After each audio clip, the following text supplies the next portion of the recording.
Dankila Production. Baba Chando again, Rugare Kurerwa, kushika pako kurai signore. Kurerwa, kushika pako kurai signore. Mabasa enyu kanindi no kutenda imama. Makandirera ndiri mudi kitarira inasindakura. Mabasa enyu kanindi no kutenda imama. Makandirera ndiri mudi kitarira inasindakura. Pahucheche wangu makamira neni. Pakutidza kwangu makamira neni. Muchipatara mama maienda neni. Muchigara makavuga mano kuda kwangu. Mabasa enyu kanindi no kutenda imama. Makandirera ndiri mudi kitarira inasindakura.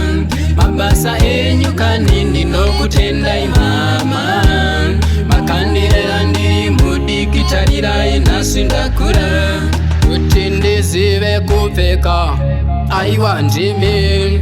Kuti ndizive muguta aiwa ndimi. Kuti ndiri chiremba nhasi aiwa ndimi.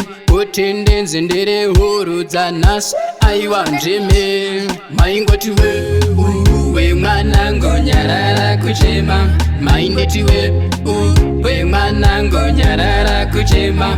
Maingoti we mwanangu nyarara kuchema. Maingoti we mwanangu nyarara kuchema. Ngokuna imama ndinonzwa kufara. Ukuta kwenye mama ndinonzwa kufara. Utano kwenye mama ndinonzwa kufara. Kuchena kwenye mama ndinonzwa kufara. Mabasa enyu kanindi no kutenda imama. Makandirera ndiri mudi kitarira inasindakura.